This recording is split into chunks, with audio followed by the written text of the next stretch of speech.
बहुत बहुत स्वागत है आपका हमारे चैनल अनुराधा हिंदी क्लासेस में। आज हम अपनी प्रश्नोत्तरी को आगे बढ़ाते हुए फिर से ये हमारे टीजीटी पीएचडी हिंदी का अगर आप फॉर्म भरे हैं या यूजीसी नेट हिंदी की तैयारी कर रहे हैं या बिहार में आने वाली वैकेंसी है जो लगभग 70,000 पद आएंगे टीजीटी पीएचडी हिंदी के और 6 to 8 जिसमें हिंदी के प्रश्न पूछे जाएंगे और यूपी टीजीटी पीएचडी की तैयारी कर रहे हैं तो उन सभी परीक्षाओं के लिए बहुत ही महत्वपूर्ण क्लासेस आपके लिए मैं लेकर उपस्थित हूँ। महत्वपूर्ण प्रश्नोत्तरी है, लगभग 70 प्रश्नों की यह प्रश्नोत्तरी है, 75 प्रश्नों की यह प्रश्नोत्तरी है जो आपकी सफलता के लिए बहुत ही महत्वपूर्ण होगी। आगे बढ़ते हैं हम। चैनल पे आप हमारे नए हैं, चैनल को जरूर सब्सक्राइब कीजिएगा। भाग 2 आदिकाल, पहला ही प्रश्न है आपके सामने यह। इसके पहले भाग 1 में हम लगभग 100 प्रश्नों को देख चुके हैं जिनका स्तर काफी अच्छा था। अगर आप अपने स्तर को ऊंचा रख के तैयारी करेंगे तो आपका जो टीजीटी पीएचडी का एग्जाम है या जूनियर में आप 6 to 8 की तैयारी करेंगे तो उससे आपके हिंदी के कई प्रश्न सही होंगे। या अदर स्टेट की तैयारी कर रहे हैं टीजीटी पीएचडी की तो वो भी आपके लिए लाभदायक होगी। अगर हम यूजीसी नेट की तैयारी करते हैं तो हमारे लिए वह टीजीटी पीएचडी के एग्जाम की तैयारी के लिए बहुत ही सहायता करती है। तो चलिए देखिए, उसी प्रकार से प्रश्नों का स्तर रख के प्रश्न बनाए गए हैं। पहला ही प्रश्न है, शुक्ल जी ने वीरगाथा काल में किसे स्थान दिया था? तो शुक्ल जी ने वीरगाथा काल में रासो साहित्य को स्थान दिया था। इसका सही उत्तर हो जाएगा पहले का। अगला प्रश्न हम देखते हैं। दूसरा प्रश्न है, नाथ पंथ के प्रवर्तक कौन है? तो इसका सही उत्तर हो जाएगा, नाथ पंथ के प्रवर्तक हैं आपके मत्स्येंद्र नाथ। दूसरे का उत्तर आपका सही हो जाएगा। अगर पेपर में पूछा जाए कि नाथ साहित्य के, ये ध्यान देना है आपको, नाथ साहित्य के प्रवर्तक पूछा जा रहा है तो उसका सही उत्तर आपका हो जाएगा गोरखनाथ। और पंथ के प्रवर्तक पूछा जाए तो मत्स्येंद्र नाथ। यह देखेंगे आपकी डॉक्टर रामकुमार वर्मा ने नाथों के चरमोत्कर्ष का काल 12वीं शताब्दी से 14वीं शताब्दी के अंत तक माना है, जो कि संपूर्णतः सर्वमान्य है। तो इस प्रकार से ये ध्यान देना है, दो ही चीज में ध्यान देना है कि पंथ अगर पूछा तो मत्स्येंद्रनाथ और नाथ साहित्य पूछा तो गोरखनाथ। अगला प्रश्न हम देखते हैं। तीसरा प्रश्न, हिंदी के प्रथम कवि कौन हैं? तो इसके प्रथम कवि के रूप में अगर हम देखेंगे तो यहाँ सही उत्तर हो जाएगा, सर्वमान्य रूप से अगर देखा जाए तो सरहपा जो है इसके सही उत्तर हैं।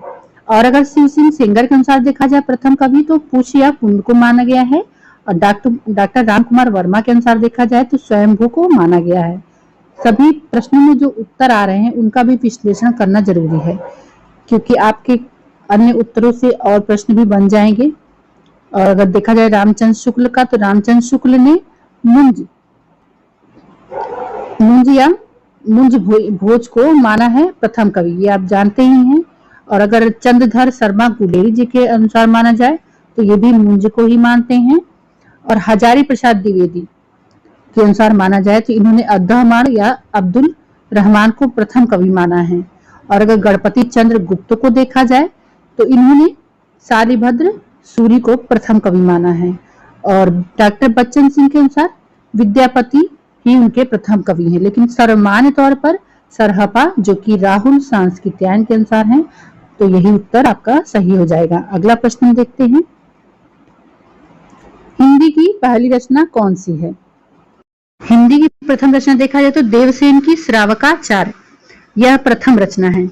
अगर प्रथम कवि देखा गया तो यहाँ पर सरहपा को रखा गया, लेकिन क्या है कि सरहपा की कोई रचना उपलब्ध नहीं थी, इसलिए देवसेन की रचित जो रचना थी श्रावकाचार्य, जिसका लगभग 933 प्रकाशन वर्ष मतलब ईस्वी में यह रचित है। और लगभग इसमें 250 दोहा छंद हैं, इनका प्रयोग हुआ है। और शांत रस प्रधान यह और मुक्तक रचना है। और गृहस्थ एवं श्रावक धर्मों का वर्णन इसमें हुआ है। लगभग देखा जाए तो उपदेशात्मक यह रचना आपकी है। तो इस प्रकार से देवसेन की श्रावकाचार्य को हिंदी की पहली रचना माना गया है। अगला प्रश्न देखते हैं, सरहपा का संबंध किससे है? सरहपा का संबंध है पूर्वी भारत। इसका सही उत्तर पूर्वी भारत हो जाएगा। अगर देखा तो यह मगध के निवासी थे और समय इनका 769 है। और राहुल सांस्कृत्यायन के अनुसार है यह सर्वमान है, ये भी ध्यान देना है। और डॉक्टर रामकुमार वर्मा ने 717 माना है। तो अलग अलग कवियों ने अलग अलग माना है। और सरहपा राजा धर्मकाल जो धर्मपाल थे उन्हीं के समकालीन ये कवि थे। तो और धर्मपाल का भी समय यही 769 है। और लगभग सरहपा ने जो रचनाएं की थी उनकी संख्या भी 32 मानी गई, लेकिन क्या है कि ये उपलब्ध नहीं है। आगे बढ़ते हैं, अगला प्रश्न देखते हैं। सिद्धों की संख्या कितनी मानी जाती है? तो सिद्धों की संख्या कुल कितनी है? 84, जिसमें से 80 योगी थे और 4 योगिनियां थी। ठीक है, ये ध्यान देना है। आगे बढ़ते हैं, अगला प्रश्न हम देखते हैं। सिद्धों का संबंध किससे है? सिद्धों का संबंध देखेंगे आप तो बौद्ध धर्म से है। इसका भी एक डायग्राम बना होगा, अगर आपने अपने नोट्स बनाए होंगे तो उसमें है कि बौद्ध धर्म से इनका संबंध है। और जिसमें से 2 धर्म बने थे, हीनयान और महायान। यहाँ पे हीनयान और महायान। फिर हुआ था महायान 2 भागों में बटा, सहजयान, वज्रयान। ठीक, और वज्रयान से मंत्रयान निकला था और मंत्रयान से सिद्ध निकला था। सिद्ध से संत काव्यधारा अंतिम वर्गीकरण था। इस प्रकार से यह वर्गीकृत होकर अंतिम में संत काव्यधारा में आ गया था। तो यहाँ पर सिद्धों का संबंध किससे है? बौद्ध धर्म से। प्रश्नोत्तरी अच्छी लगे तो प्रश्नोत्तरी को जरूर लाइक करें, शेयर करें।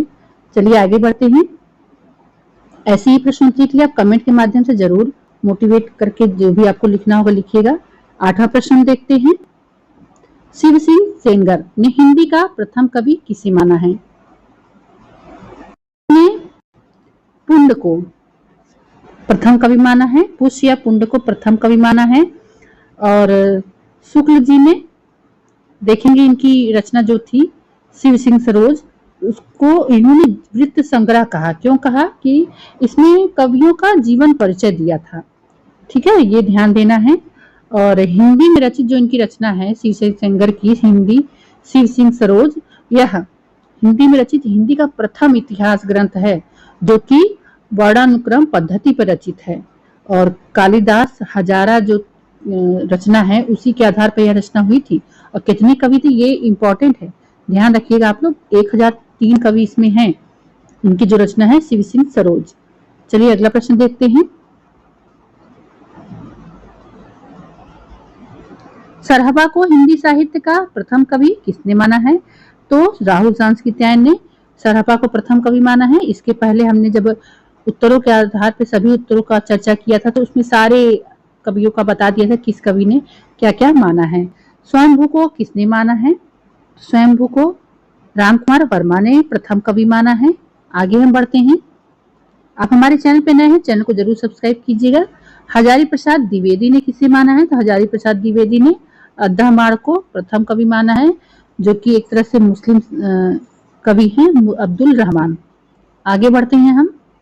आचार्य शुक्ल ने हिंदी का आविर्भाव, बहुत ही बेहतरीन प्रश्न,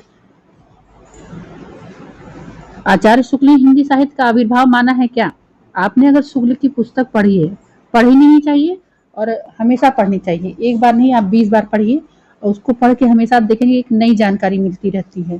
तो इसका जब प्रारंभ होता है या लाइन, प्राकृत की अंतिम अपभ्रंश अवस्था से माना जाना चाहिए, यह आपको पहले ही लाइन में मिल जाता है। और इसका सही उत्तर आपका हो जाएगा 12वें का ग। अगला है दोहा या दुहा किस भाषा का लोकप्रिय छंद है? तो दोहा या दुहा अपभ्रंश भाषा का लोकप्रिय छंद है। आदिकाल की समय सीमा क्या है? तो इसका सही उत्तर आपका हो जाएगा 14वें का क, 17वीं शताब्दी से 14वीं शताब्दी तक। आगे हम बढ़ते हैं। आदिकाल की समय सीमा 7वीं शताब्दी से 14वीं शताब्दी तक मानी गई है। टाइप मिस्टेक था, उसको सही कर दिया गया है। आगे देखेंगे। अगर अलग अलग कवियों के अनुसार देखा है तो अलग अलग है। रामचंद्र शुक्ल ने 1050 से 1375 माना है और हजारी प्रसाद द्विवेदी ने 1000 से 1400 ईस्वी माना है। आगे हम बढ़ते हैं, अगला प्रश्न देखते हैं। शुक्ल जी ने अपभ्रंश भाषाओं में कितनी रचनाओं को रखा है? तो शुक्ल जी ने अपभ्रंश भाषा में कुल 4 रचनाओं को रखा है। अगर आपको याद हो कौन कौन से तो कमेंट के माध्यम से जरूर उत्तर दीजिएगा। अगला प्रश्न देखते हैं, 16वां प्रश्न। शुक्ल जी में देश भाषा के अंतर्गत कितनी रचनाओं को रखा है? यह भी प्रश्न काफी पूछा जाता है और बार बार पूछा जाता है। तो इसका सही उत्तर आपका हो जाएगा 16वें का ख। कुल 8 रचनाओं को रखा है और इस प्रकार से कुल मिलाकर आपकी 12 रचनाएं हो जाती हैं। अगला प्रश्न है, सहजयान का प्रवर्तक कौन है? 17वां का आपका क सही हो जाएगा। सहजयान के प्रवर्तक सरहपा हैं। नेक्स्ट प्रश्न है, 18वां, सर्वाधिक चरित्र काव्य किस साहित्य में लिखे गए थे? तो सर्वाधिक चरित्र काव्य हैं जो जैन साहित्य में लिखे गए थे। इसमें चरित्र काव्यों की काफी रचनाएं हुई थी। नेक्स्ट प्रश्न हम देखते हैं, 19वां प्रश्न है, सिद्ध साहित्य से संबंधित नहीं है। यहाँ पे ध्यान देना है, नहीं है पूछा गया है। और 19वें का आपका ख, 19वें का ख आपका सही हो जाएगा। मध्य प्रदेश जो है आपका सिद्ध साहित्य से संबंधित नहीं है। बिहार, उड़ीसा और असम संबंधित यहाँ पर रचनाएं मिली हुई हैं। आगे बढ़ते हैं हम, स्वयंभू की रचना कौन सी नहीं है? तो 20वें का सही उत्तर हो जाएगा आपका घ वाला। जसहर चरऊ क्या है? यह स्वयंभू की रचना नहीं है। स्वयंभू की रचना कौन कौन सी है? पौम चरऊ, रिठ रेमी चरऊ, स्वयंभू छंद। स्वयंभू की और रचनाएं देखी जाए तो जो पौम चरई है पद्मचरित अर्थात संस्कृत नाम से है। रिठ रेमी चरऊ जो है अरिष्ट नेमी चरित इसका दूसरा नाम है। स्वयंभू छंद है जो अपभ्रंश के छंदों की भी रचना इसमें हुई है। और नेक्स्ट उनका जो चौथा है रचना पंचमी चरऊ, नागकुमार के चरित्र का वर्णन इसमें संपूर्णतः किया गया है। अब अगला प्रश्न हम देखते हैं, संदेश रासक किसने लिखा है? तो संदेश रासक के रचनाकार हैं अब्दुल रहमान। आगे हम बढ़ते हैं, 22वां प्रश्न हम देखते हैं, धनपाल का समय क्या है? धनपाल का समय, 22वां प्रश्न का आपका उत्तर सही हो जाएगा। 10वीं शताब्दी धनपाल का समय है। नेक्स्ट प्रश्न है, परमात्मा प्रकाश और योगसार के लेखक कौन हैं? 23वां प्रश्न है आपका। इसके लेखक हैं जो इंदु, इसके लेखक हैं।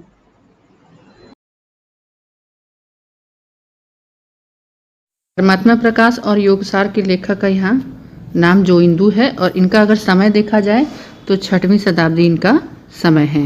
और एक विशेष और ध्यान रखना है कि अपभ्रंश में दोहा परंपरा की शुरुआत जो हुई थी ये इन्हीं से हुई थी, तो इसको संपूर्णतः ध्यान रखें।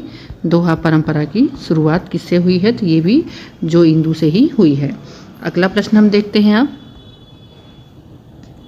24 नंबर का है, अपभ्रंश को प्राकृताभास किसने कहा है? तो अपभ्रंश को किसने क्या कहा है, इसकी एक छोटी सी क्लास आपको प्रस्तुत की जाएगी जल्द से जल्द। और अपभ्रंश को प्राकृताभास रामचंद्र शुक्ल ने कहा है। यहाँ पर सही उत्तर आपका ख हो जाएगा। अगला प्रश्न है, पाहुड़ दोहा किसने लिखा है? पाहुड़ दोहा राम सिंह ने लिखा है और इनका समय देखा जाए तो 11वीं शताब्दी है। ठीक है, ये भी विशेष ध्यान देना है। और इनका जो पाहुड़ दोहा रचना है वह जैन धर्म एवं गृहस्थ धर्मों का इसमें वर्णन व आचरण के नियम बताए गए हैं। और इसी नाम से एक रचना और लिखी है, उनका नाम है महचंद मुनि, उनकी भी इसी नाम से रचना है। अगर ऑप्शन में कभी ये रचना पूछकर महचंद मुनि दे दिया जाए तो आप उसको सही महचंद मुनि करेंगे। और ऐसे 2 नाम वाली रचनाओं के 2 रचनाकारों के जो रहते हैं अक्सर परीक्षा में पूछे जाते हैं, तो उसका विशेष ध्यान रखें और ज़रूर लिख लें। अगला प्रश्न है, दोहा कोश किसने लिखा है?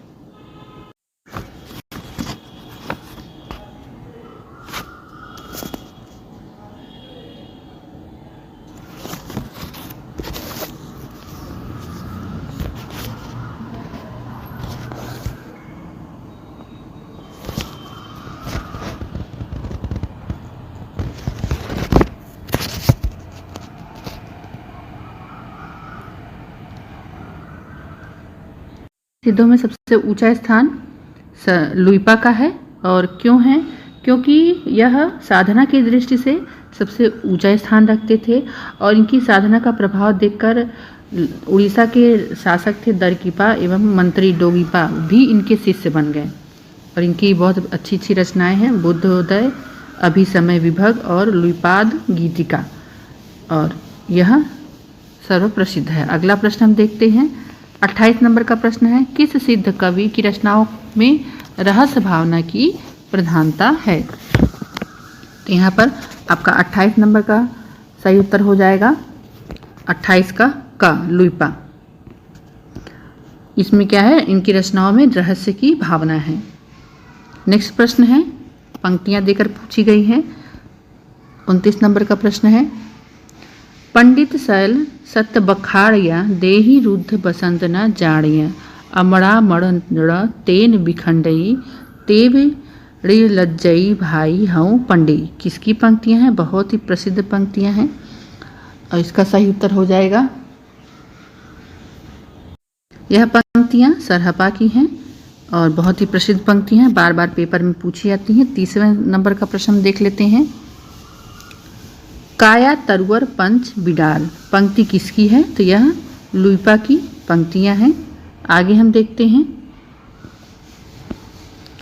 31 नंबर का प्रश्न, जहि मन पवन संचरई रवि शशि ना ही पवेश, कि जिस मन में पवन और का संचार नहीं होगा, जहाँ पर रवि और शशि का प्रवेश नहीं होगा, तहि बट चित्त विषाम करूं सरहे कहीं उवेश। पंक्तियां किसकी हैं? तो 31 नंबर का आपका ख सही हो जाएगा, यह पंक्तियां सरहपा की हैं।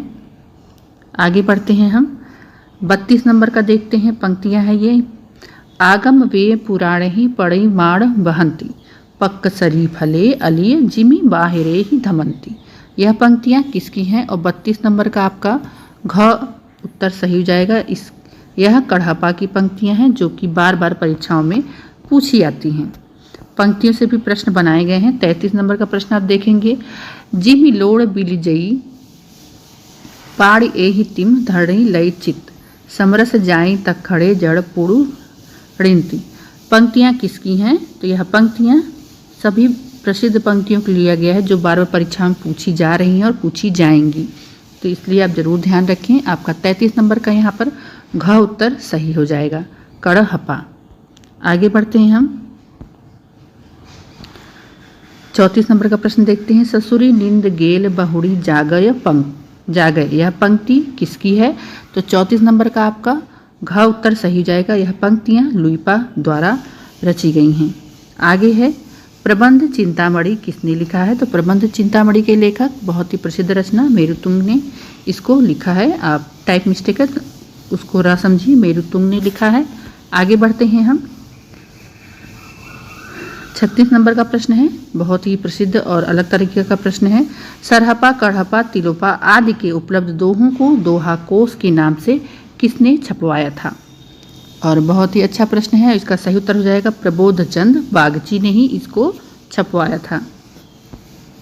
गोरखबानी नाम से 37 नंबर का प्रश्न है, गोरखबानी नाम से गोरखनाथ की रचनाओं का संकलन किसने किया था? तो 37 नंबर का आपका यहाँ पर क सही हो जाएगा, पीताम्बर दत्त बड़थवाल ने गोरखबानी नाम से संकलन किया है। नाथों की संख्या कितनी है? तो 9 नाथ हैं। ये बहुत ही अच्छा प्रश्न है और अलग अलग कवियों के अनुसार अलग अलग नाथों के नाम दिए गए हैं। ये 9 नाथ इसका सही उत्तर हो जाएगा। आगे बढ़ते हैं हम, पीताम्बर दत्त बड़थवाल ने गोरखनाथ द्वारा रचित ग्रंथों की संख्या कितनी मानी है? तो 39 का यह प्रश्न है और काफ़ी अच्छा यह प्रश्न है। तो यहाँ पर आपका ग उत्तर सही हो जाएगा। 14 संख्या मानी गई है, अलग अलग कवियों के अनुसार अलग अलग मानी गई है। चलिए उसको देखते हैं। रचनाओं की संख्या, जो कुल रचनाओं की गोरखनाथ की संख्या है वह 40 है। ठीक, ये ध्यान देना है, वह 40 है। और मिश्र बंधुओं के अनुसार गोरखनाथ की 10 प्रमाणिक रचना है, ये भी ध्यान देना है।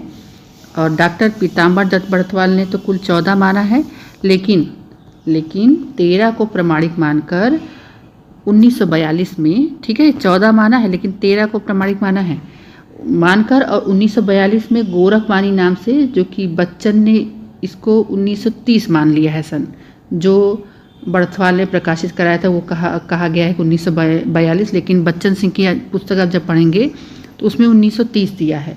ठीक है, तो गोरखबाई नाम से प्रकाशित करवाया था।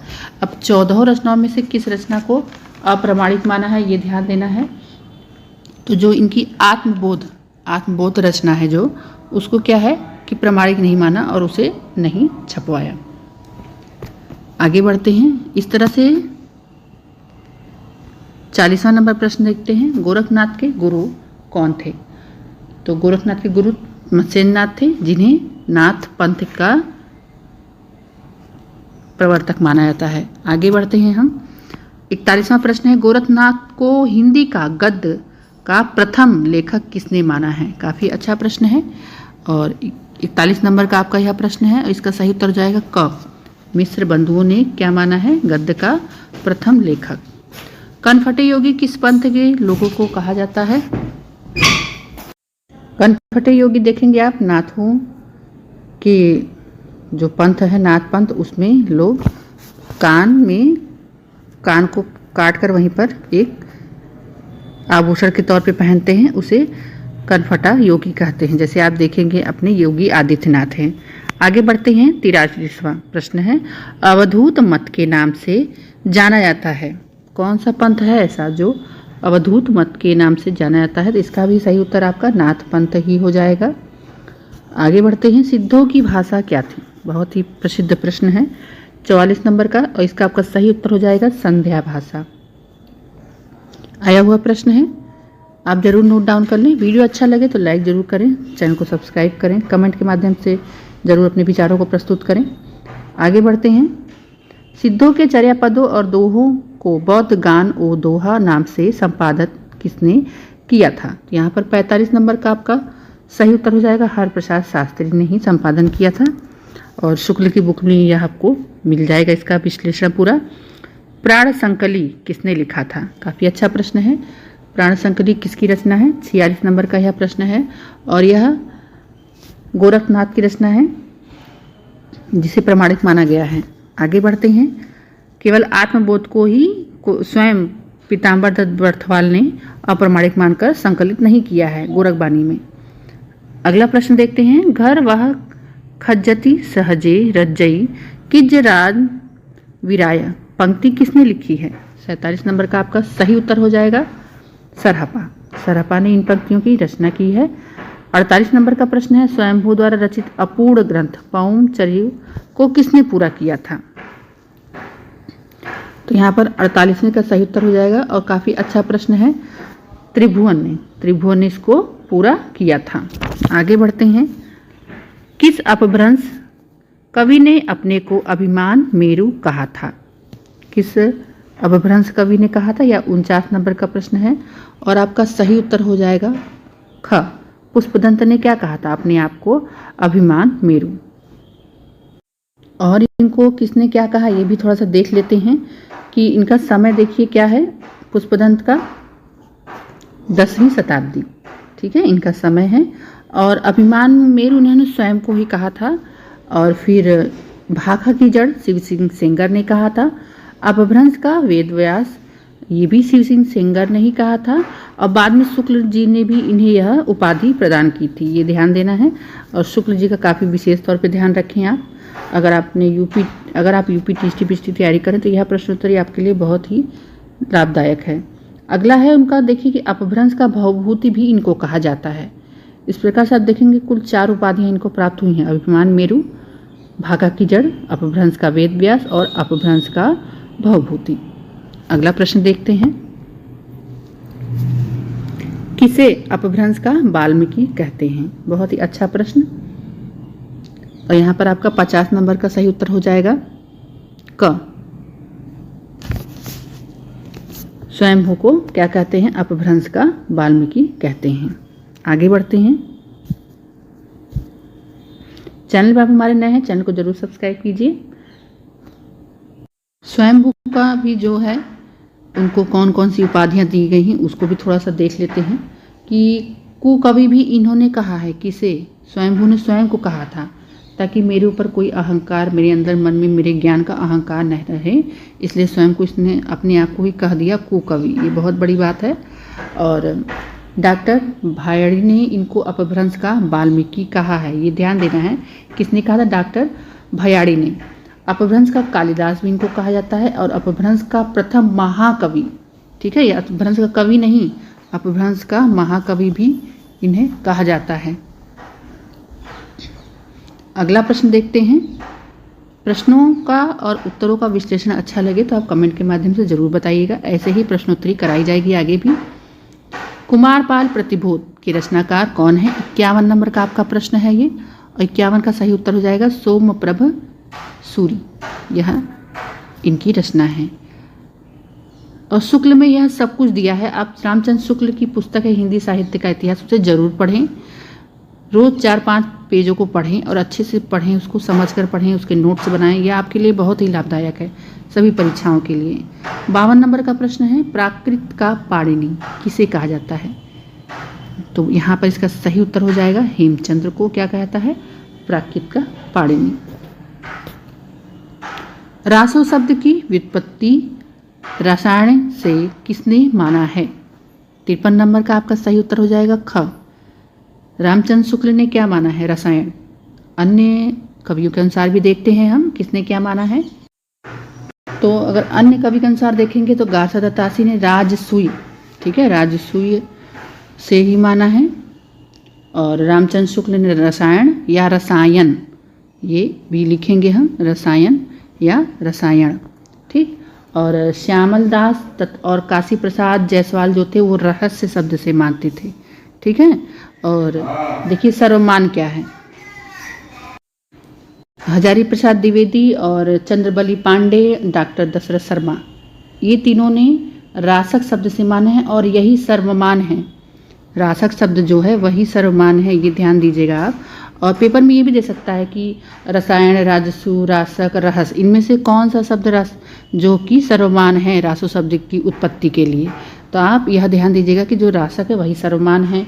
और रामस्वरूप चतुर्वेदी जो है रासाऊ से मानते हैं, नरोत्तम स्वामी रसिक से मानते हैं। इस प्रकार अलग अलग कवि अलग से मानते हैं। तो हमको शुक्ल जी का और हजारी प्रसाद द्विवेदी का जरूर याद रखना है, और एक रासक। आगे बढ़ते हैं, अगला प्रश्न देखते हैं। हरप्रसाद शास्त्री ने रासों की उत्पत्ति किससे मानी है? अभी इसके पहले ही तुरंत बताया गया है। तो हरप्रसाद शास्त्री ने 54 नंबर का आपका ख सही हो जाएगा, राज यश से। इस प्रकार से सभी उत्तरों का विश्लेषण करने से और भी प्रश्न हमारे सही हो जाते हैं। 55 नंबर का प्रश्न है, रासो शब्द की व्युत्पत्ति का प्रचलित और सैद्धांतिक मत क्या है?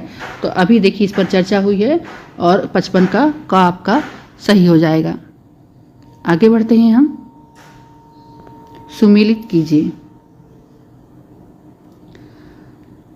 यहाँ पर पूरे प्रश्न नहीं हो पाए हैं, अगला प्रश्न हम देखते हैं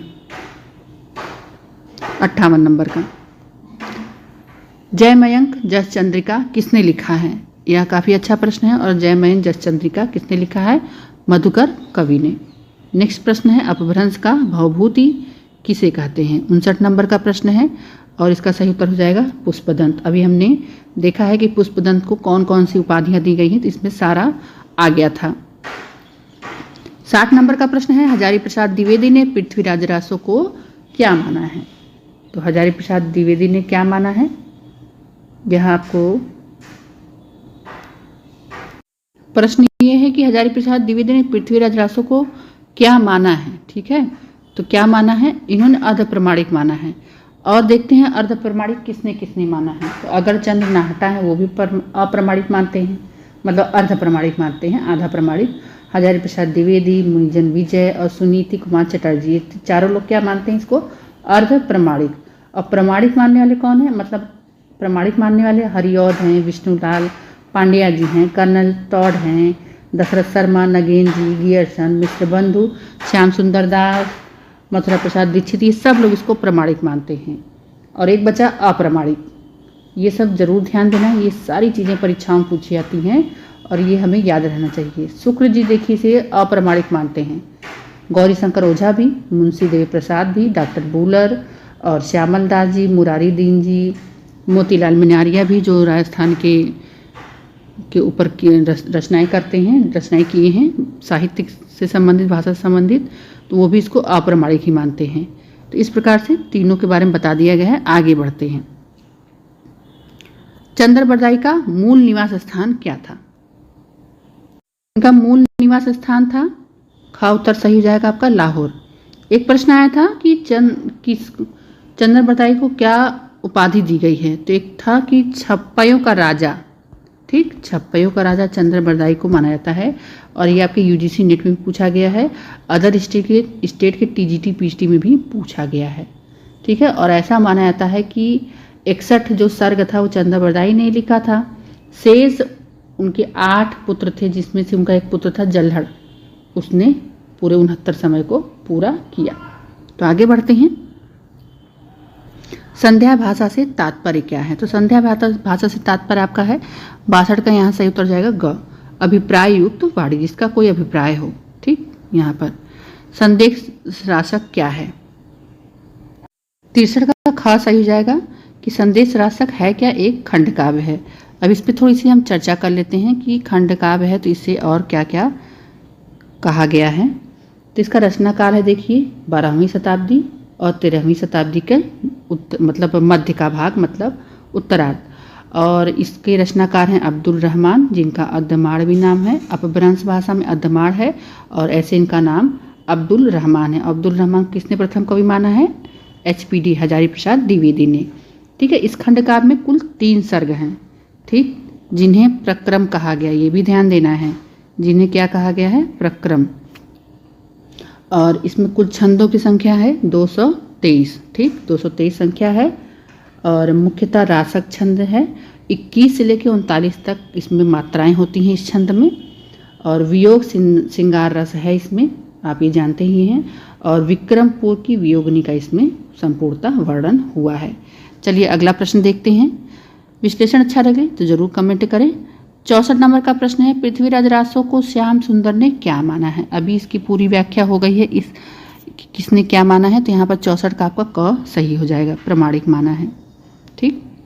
आगे बढ़ते हैं। चंद्रबरदाई को किसने हिंदी संसार का चासर कहा है? काफ़ी अच्छा प्रश्न है और इसका सही उत्तर है हरिऔध ने क्या कहा था? चंद्रबरदाई को हिंदी संसार का चासर। आगे बढ़ते हैं। चंद्रबरदाई को किसने वीर काव्यधारा का प्रथम कवि माना है? तो वीर काव्यधारा का 66 का ग सही हो जाएगा, रामकुमार वर्मा ने प्रथम कवि माना है। 67 नंबर का प्रश्न है, किस कृति के आधार पर पृथ्वीराज रासो पर संदेह होने लगा? तो आप जब शुक्ल की बुक पढ़ेंगे तो उसमें पहले दिया है कि जो पृथ्वीराज विजय रचना आई तो उसके पश्चात ही पृथ्वीराज रासो पर संदेह होने लगा उसकी प्रामाणिकता को लेकर।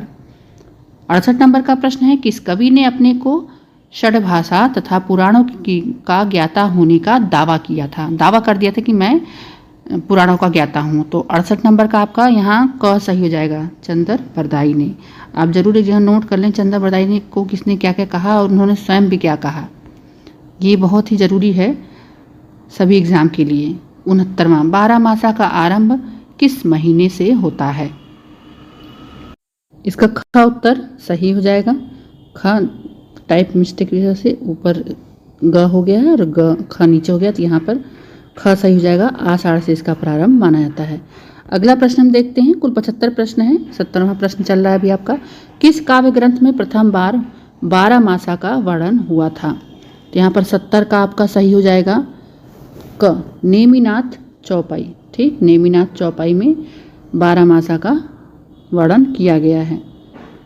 आगे बढ़ते हैं। 8वीं सदी के लेख कवि नहीं है, यहाँ बताना है कौन सा कवि 8वीं सदी का नहीं है। तो यहाँ पर हेमचंद्र आपका इसका सही हो जाएगा।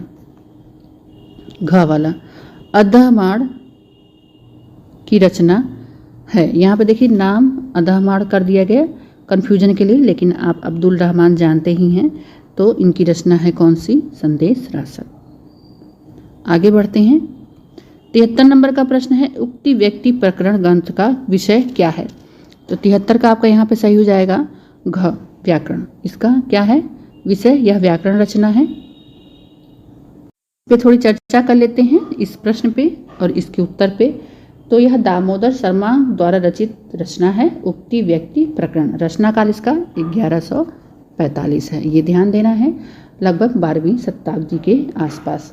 यह एक व्याकरण ग्रंथ है और दामोदर शर्मा जो हैं भी महाराज गोविंद चंद के सभा पंडित थे और महाराज के राजकुमार को बनारस के आसपास की भाषा तथा संस्कृत सिखाने के उद्देश्य से ही उन्होंने इसकी रचना की थी। ये ध्यान देना है। ये प्रश्न बन सकता है कि दामोदर शर्मा ने सभा जो गोविंद चंद्र महाराज थे उनके सभा पंडित थे और उनके पुत्र को मतलब उनके राजकुमार को बनारस के आसपास की भाषा से सिखाने के लिए कौन सी ग्रंथ की रचना की थी। अब यूपी टीजीटी आप अगर 2021 वाला दिए हैं तो ऐसे घुमाऊ प्रश्न बन सकते हैं। सरल सा उत्तर है उक्ति व्यक्ति प्रकरण और इस रचना से बनारस की तत्कालीन भाषा व संस्कृति का पता भी चलता है। ठीक है, तो दामोदर शर्मा ने इसकी भाषा को अपभ्रंश बताया है। अगर इस भाषा की बात की जाए, इस ग्रंथ की रचना की भाषा की बात की जाए तो अपभ्रंश है, लेकिन सुनीति कुमार चटर्जी ने इसकी भाषा को प्राचीन कोसली अर्थात अवधी, ठीक, प्राचीन कोसली माना है। तो ये किसके अनुसार है? चटर्जी के अनुसार। ठीक, तो इस प्रकार से अवहट्ट जो है अपभ्रंश को इसी रचना में सबसे पहले कहा गया है। जो अपभ्रंश को अवहट्ट कहा गया था वो इसी रचना में सबसे पहले कहा गया था। तो चलिए, इतना विश्लेषण बहुत है इस प्रश्न का। आगे बढ़ते हैं। 74 नंबर का प्रश्न है। वीडियो अच्छा लगे तो एक लाइक जरूर करें। षड भाषा पुराण च कुरानम कथति मया। भाषा के संबंध में यह पंक्ति किसकी है? काफ़ी अच्छी पंक्ति है और यह पंक्तियां हैं आपकी, इसका ख उत्तर आपका सही हो जाएगा, चंदर बरदाई। आगे बढ़ते हैं हम 75 नंबर का प्रश्न देखते हैं। बारहमासा का वर्णन सर्वप्रथम किस ग्रंथ में किया गया था? ठीक, किस ग्रंथ में किया गया था? लास्ट और लिस्ट प्रश्न है आपका और वह ग्रंथ है 75 का ख। ठीक, बीसल देव रासो, इसी ग्रंथ में बारहमासा का वर्णन किया गया था। और बीसल देव रासो जो रचना है वह है नरपति नलाह की है। मीनारिया गुजराती नरपति मानते हैं इसको कि नरपति नलाह इसके रचनाकार हैं और रचनाकाल इसका 1156 है। ठीक है, लास्ट प्रश्न है, विश्लेषण देख लेते हैं इसका। और रामचंद्र शुक्ल के अनुसार ही यह सन सर्वमान्य है। ठीक है, और शुक्ल ने इसमें जो बहोत्तरा कहा गया था, बहोत्तरा का अर्थ 12-12 अर्थात 12-12 निकाला था बहोत्तरा। और मोतीलाल मीनारिया ने इसका 16वीं शताब्दी माना है। अब पूछा भी गया है ये प्रश्न कि बारहमासा का जो वर्णन हुआ बीसलदेव रासो में, तो बीसलदेव का प्रकाशन वर्ष या रचना काल 16वीं शताब्दी किसने माना था? तो मोतीलाल मीनारिया ने और माता प्रसाद गुप्त ने 14वीं माना है। ठीक है, इस चीज़ को ध्यान रखना है कि मोतीलाल मीनारिया ने 16 और माता प्रसाद गुप्त ने 14 और जो नवीनतम शोध हो रहे हैं उनके अनुसार 11वीं शताब्दी है, ये ध्यान रखना है। ठीक है, इस प्रकार यह प्रश्न पूछा जाता है। और संपादन किसने किया था? माता प्रसाद गुप्त ने ही किया था। इसमें कुल 128 छंद हैं। ठीक, इसमें 128 छंद हैं। श्रृंगार में संयोग और वियोग दोनों हैं इसमें रस। और काव्य रूप है जो मुक्तक है। नायिका है राजमती जो कि बीसलदेव की पत्नी एवं मालवा के भोज परमार की पुत्री थी। और नायक है आप जानते ही होंगे बीसलदेव तृतीय जो विग्रहराज चतुर्थ था, अजमेर का चौहान वंशी शासक था। और यह इसका जो कथानक है 4 खंडों में विभक्त है। और चारों खंडों को आप विशेष तौर पे जरूर लिख लें कि किस खंड में क्या हुआ है, पूछा भी गया है। प्रथम खंड में विवाह का वर्णन था बीसलदेव राजमती का। और दूसरे खंड में क्या था कि किसी बात से, पत्नी की बात से रुष्ट होकर बीसलदेव उड़ीसा चला गया, 12 माह वहाँ जाके रुक गया। तृतीय खंड में राजमती के विरह का वर्णन है जो कि 12 मासा पद्धति में है। और यह बीसलदेव उसी खंड में बीसलदेव का उड़ीसा से लौटना भी हुआ था। और चतुर्थ खंड में भोज परमार का अपनी पुत्री को घर ले जाना हुआ था और बीसलदेव रासो द्वारा उसे अजमेर ले जाना हुआ था। ठीक है, यह ध्यान देना है। और हिंदी में 12 मासा का सबसे पहले वर्णन बीसलदेव रासो से ही आता है। ठीक है, हिंदी में। और अपभ्रंश में मांगेगा तो नेमिनाथ चौपाई होगा। तो और कार्तिक महीने से ही इस 12 मासा का आरंभ हुआ है। आप कभी पृथ्वीराज रासो की तरह आषाढ़ माह कभी नहीं टिक करके आएंगे।